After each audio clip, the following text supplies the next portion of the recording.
Hey, never too early to be talking about the Atlanta Falcons, even though it's technically baseball week. We'll talk about all that and more.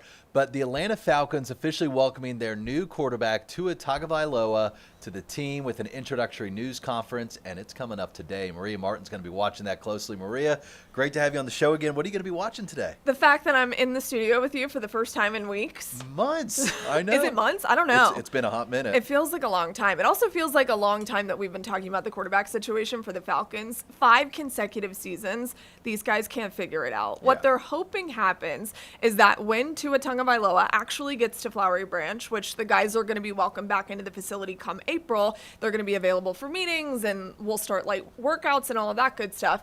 What they're hoping is that this brings instant competition to the quarterback room. And new general manager Ian Cunningham even said that. He said this is going to be a quarterback competition. I know Falcons fans are rolling their eyes and saying, when can we be done with the quarterback competition?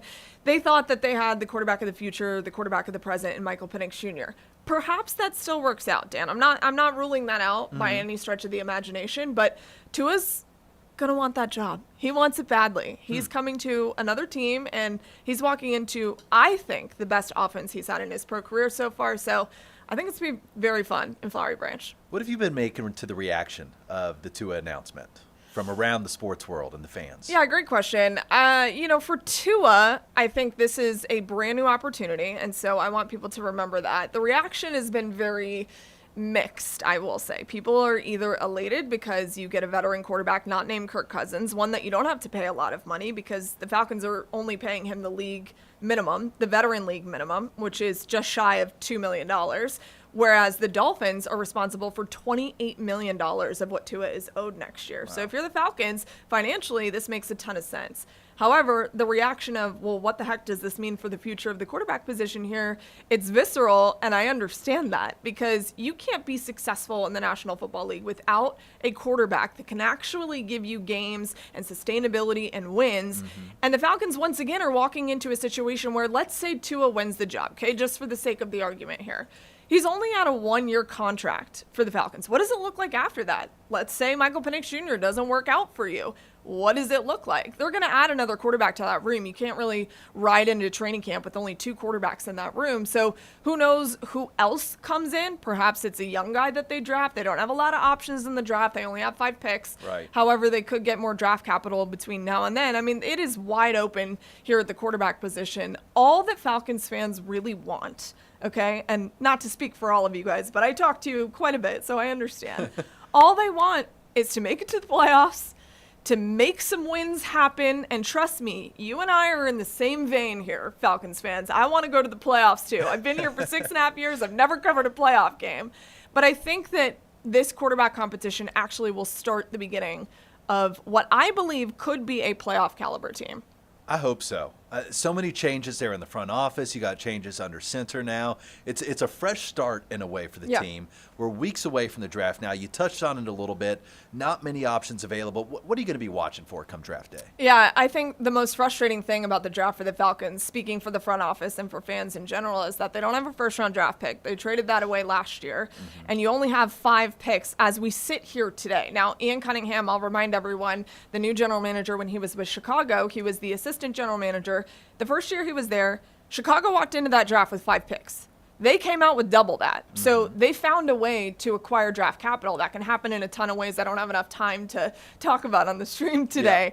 But it's possible that that happens. And for me, the Falcons still have a lot of needs, and they have a lot of needs on the defensive side of the football. So they're going to be looking at adding cornerback depth to help A.J. Terrell, someone to start opposite him perhaps. They need guys on the defensive line. What happens with James Pierce Jr.? It's an ongoing investigation. The Falcons have no idea what to do with him until that's all wrapped up.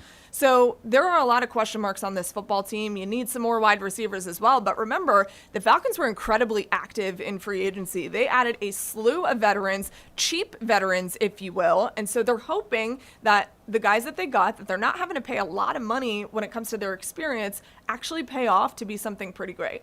All right, we're going to get you that playoff game one day to cover. Please. Please, I'm begging you at this point. I mean, hey, you got the Masters coming up, 16 days away. I know, I'm so excited. Is it Scheffler's to lose? It could be. I feel like we say that every single year, even though last year when Rory McIlroy won it, and it was the most historic, beautiful, amazing thing on my birthday, and I was 2 rows away from Rory McIlroy. It's like a top 5 moment in my life. Seriously, it's so great. Scotty's always going to be a favorite for anything that you play, obviously, and the Masters, it's one of one. There's nothing like it. Okay, and then, all right, we got to talk about the Braves real quick. Opening day this Friday. Got the Royals at home. Without Spencer Strider, though, how big of a loss is that? I don't know, Dan, because they've lost pretty much everyone on this baseball team. I mean, seriously, in the offseason, the injuries just continue to pile up for the Braves, which is very frustrating. This is a team who, if you looked at them on paper heading into the season, which we say this every year, they were very good. They were built to be contenders in the postseason when you just look at what they had. Now, when you have Spencer Strider, another injury that you've added to a room with a lot of arms that are missing time and guys still working their way back from injury, it's unbelievable. So this is going to be kind of a hodgepodge effort to start the year. Baseball's long. We got 162, the beginning of it on Friday. I'm so excited. It's been a really long time since we've had an opening day game at Truist Park. They usually open on the road, and so for the Royals and Braves to be playing on opening day for the first time ever, by the way, this is going to be, I think, so fantastic. We have beautiful weather. I've been out there. So nice. I know. I've been out there for freezing opening day games, but we get the 80s and then the 40s at night. Yeah. And I mean, rely on our meteorologists. Don't rely on me. But it does look beautiful, and so I'm excited. I am a little bit concerned at what the Braves have had to work through this offseason. You can't stay healthy for 162, but not staying healthy for an offseason definitely makes you worried. Okay. It's going to be an electric atmosphere. Hey, how's your bracket looking? Terrible. Your Hurricanes beat my Tigers. Yeah, I know. But my bracket was terrible within, the first couple games? Seriously. I mean, that's how it goes. It is. We love March for a reason, though. Pretty sure my girlfriends that picked based on uniforms are still thriving, though. It's always good that for them, way. yeah. All right, Maria, great seeing you. Good seeing you, too. All right, thank you so much.